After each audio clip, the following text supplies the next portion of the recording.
Bismillahirrahmanirrahim. Assalamualaikum warahmatullahi wabarakatuh. Waalaikumsalam warahmatullahi wabarakatuh.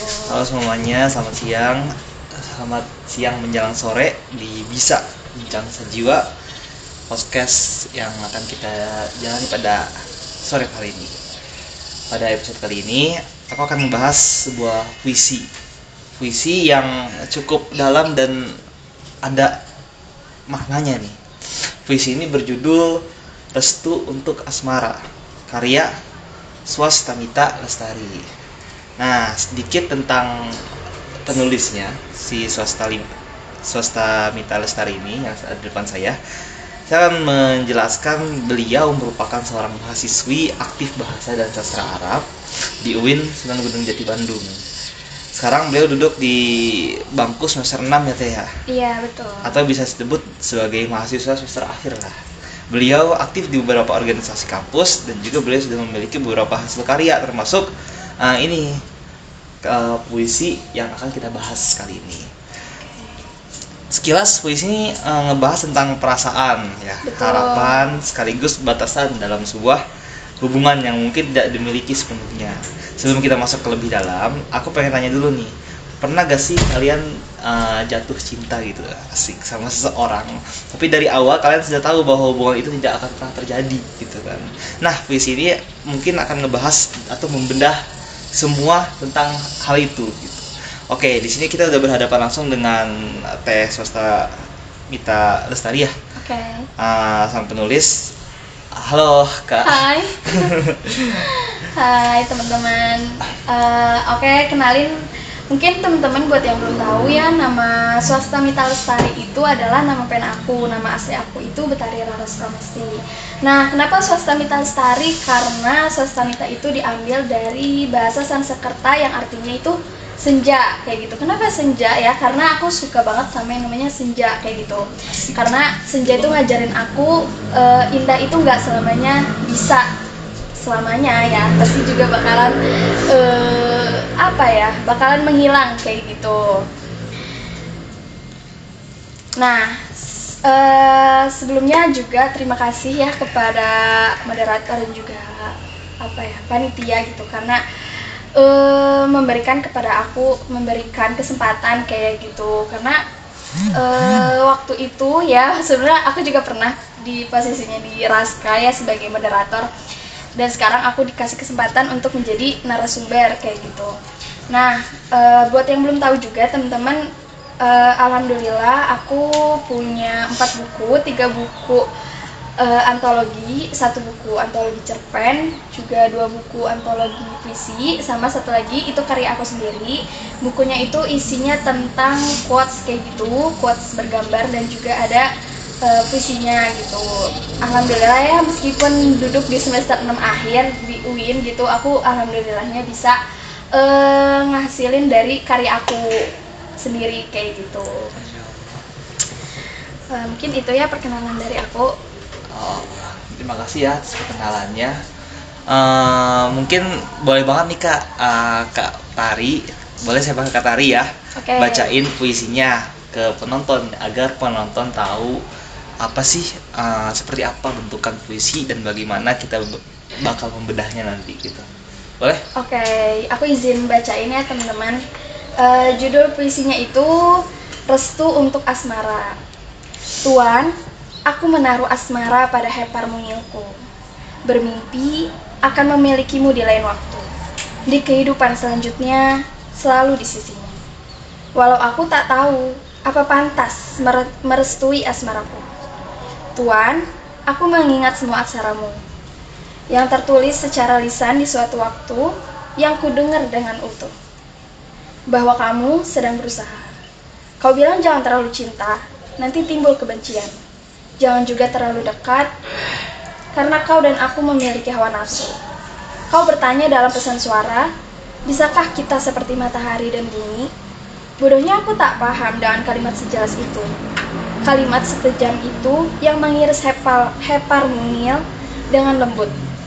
Aku takut untuk kehilanganmu, bertemu dengan mimpi buruk bahwa kau ternyata tak sungguh. Wah, Oke. bagus sekali ya puisinya. Kalau misalnya saya sambil lihat jendela begini sambil denger Teh Tari bacain puisi itu berasa jadi kayak lagi di mana gitu ya. Ya, intinya kita lihat secara umum puisi ini tuh punya atau menceritakan tentang seorang yang mempunyai perasaan cinta, tapi di saat yang bersamaan ia dibatasi oleh batasan ya, dihadapkan oleh batasan gitu. Aku pribadi sih ngerasa ini bukan cuma sekedar cinta doang sih. Ini bagaimana cinta itu gak bisa diperjuangkan sepenuhnya mungkin bagi aku ya. Menurut Kak Tarini secara garis besar, puisi ini tuh lagi ngomongin apa sih? Oke. Dan kesan pertama waktu kamu buat dan kamu dengar puisi ini tuh gimana gitu? Coba bisa jelasin ke kita. Oke. Jadi benar ya, tadi puisi ini tuh nggak cuman menjelasin tentang cinta, tapi juga tentang perasaan yang harus ikhlas gitu.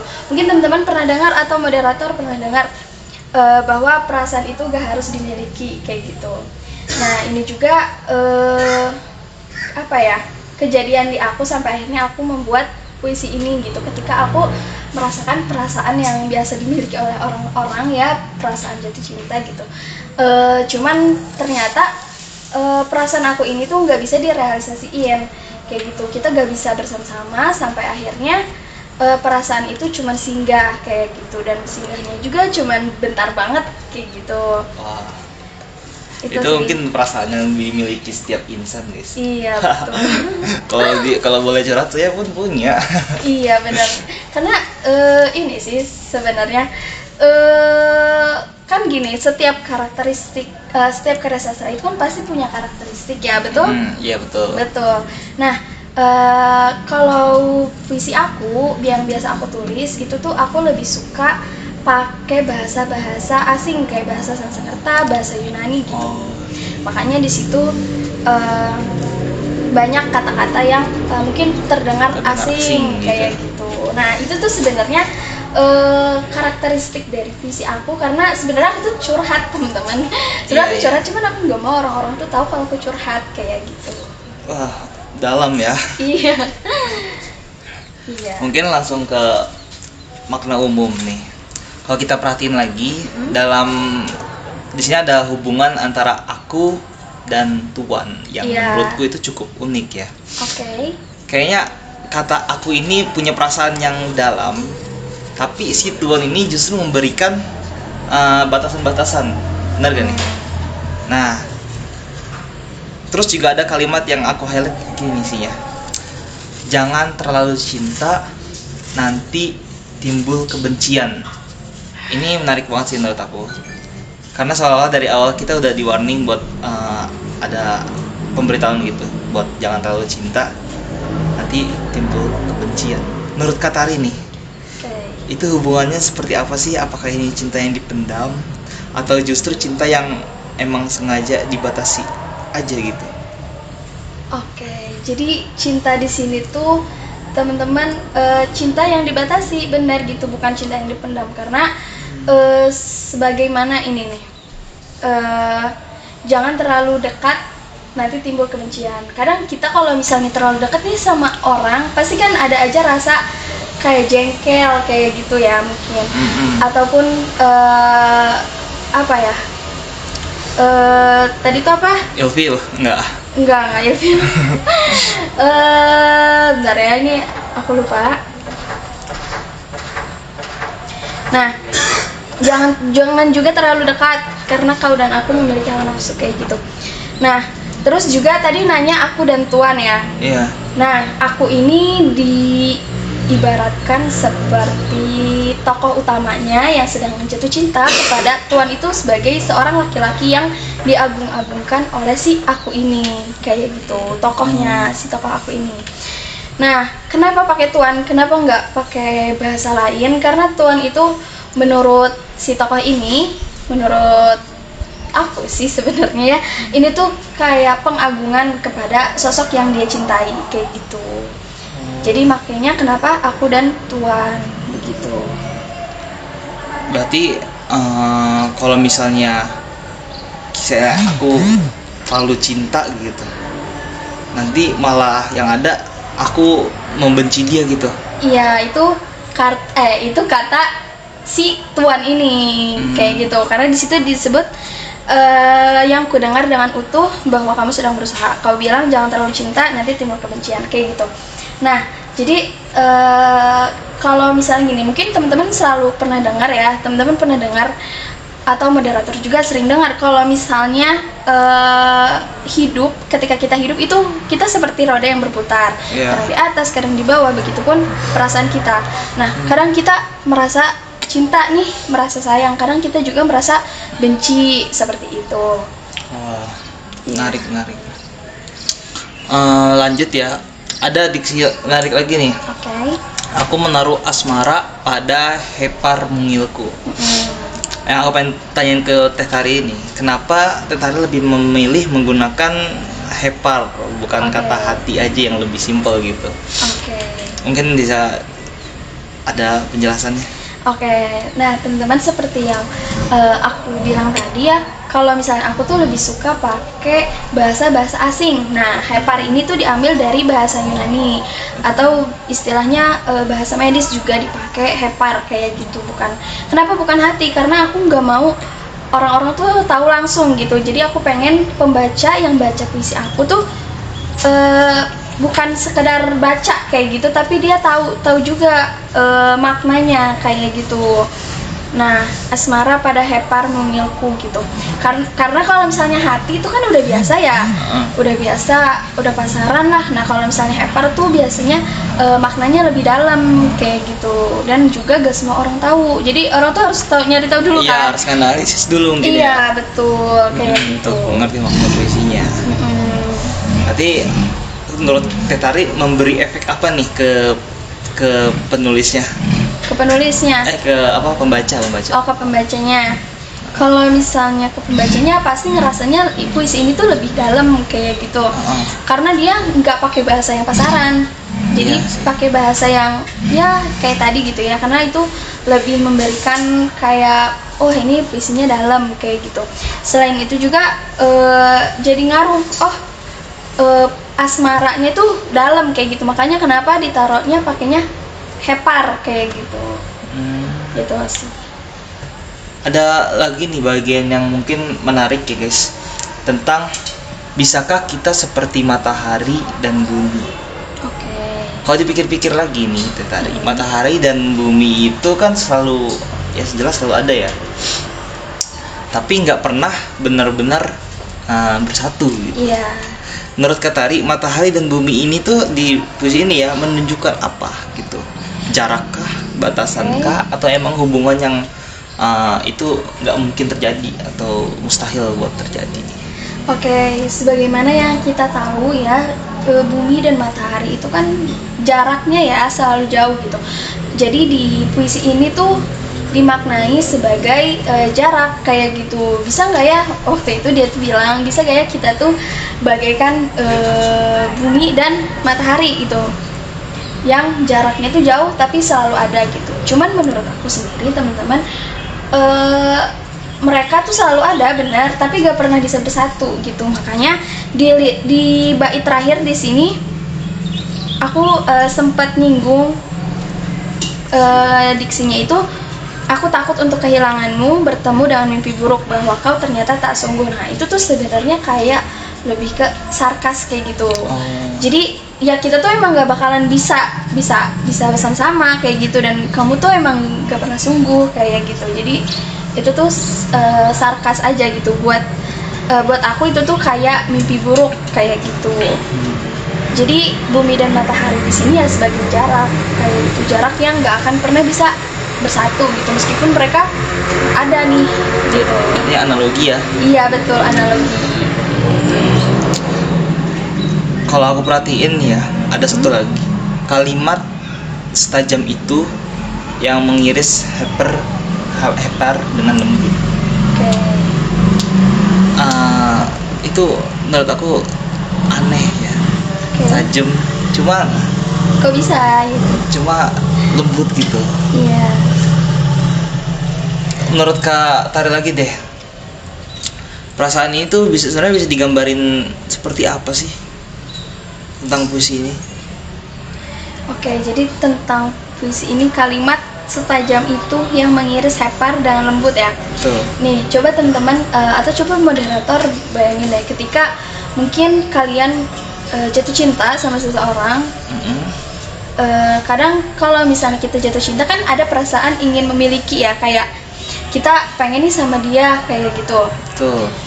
Nah, tapi tiba-tiba sama orang ini tuh disuruh kayak udah kita tuh gak usah ada gitu. Jadi sama si orang ini, sama si tuan ini tuh dikasih batasan, dikasih jarak kayak gitu. Makanya itu tuh pasti kan jelek gitu ke kitanya ya, kayak Iya.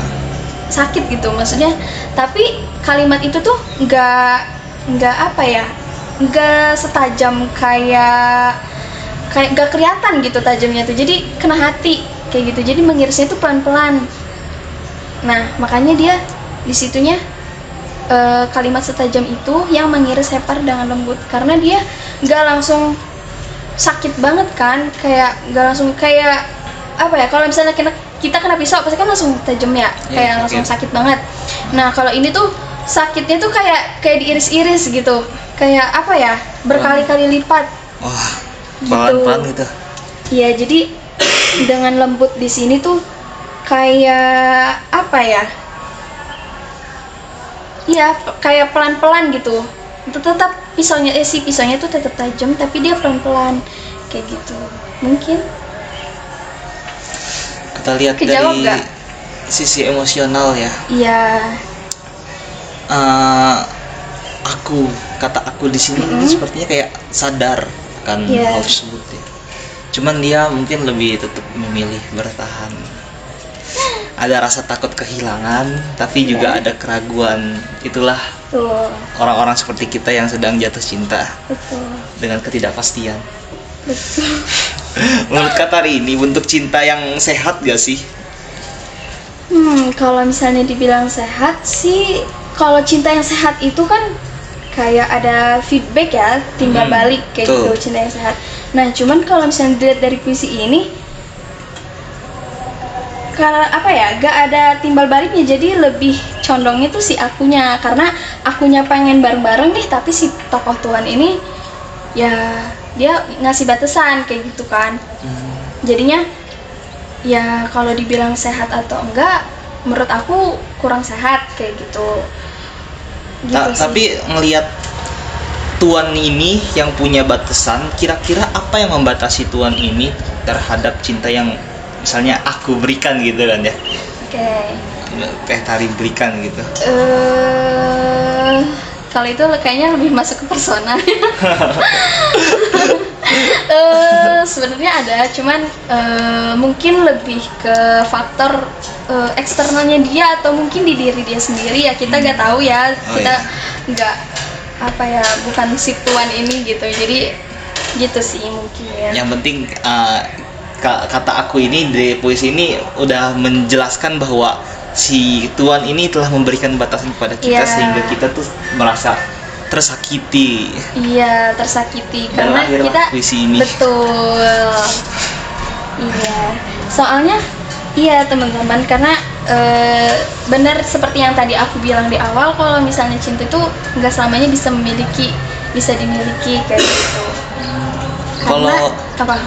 Kalau misalnya kita lihat ya dari luar, dari orang-orang yang rata-rata sudah bertahan dengan hubungan yang tidak pasti ini, itu kenapa sih mereka masih mempertahankannya gitu kan? Biasanya rata-rata orang yang bertahan tuh karena pasti ada feedbacknya, meskipun nggak pasti kita kedepannya bakal kayak gimana, cuman karena dapat feedback nih ya jadi bertahan aja gitu. Rumit sih ya. Kalau kita relatein ke kehidupan nyata, Iya. kita tarik puisi ini ke realita kehidupan kita nih ya, kita aja, belum kata Nita. Jujur aja cerita kayak gini tuh sering terjadi ya di tengah masyarakat gitu. Banyak orang yang mungkin cintanya sebelah pihak gitu kan, Bertepuk sebelah tangan. bertepuk sebelah tangan, tapi dia masih tetap mempertahankan cintanya gitu kan. Mungkin ada yang happy ending, ada yang sad ending kalau kata kita. Tapi hubungan yang dekat juga nggak bisa dimiliki dan nggak akan mungkin bisa terjadi juga gitu. Betul. Ada perasaan tapi ada batasannya juga. Menurut Kak Tari, kalau Kak Tari ini ada di posisi aku dalam puisi ya guys ya. Iya. Apakah Kak Tari memilih untuk harus bertahan atau pergi aja gitu? Oke, kalau misalnya aku diposisikan sebagai aku dalam puisi ini ya, kayaknya aku cari yang pasti-pasti aja deh. Karena kan cewek kan siapa sih yang mau digantungin ya gitu. Jadi ya udah kita cari yang pasti-pasti aja teman-teman. Intinya gitu guys, kalau punya perasaan ungkapin dulu, entah diterima enggak mah. Aduh, nanti deh belakangan. Biasanya ada feedback, entah itu ditolak atau diterima. Oke, apresiasi sebesar-besarnya kepada Teh Mita terhadap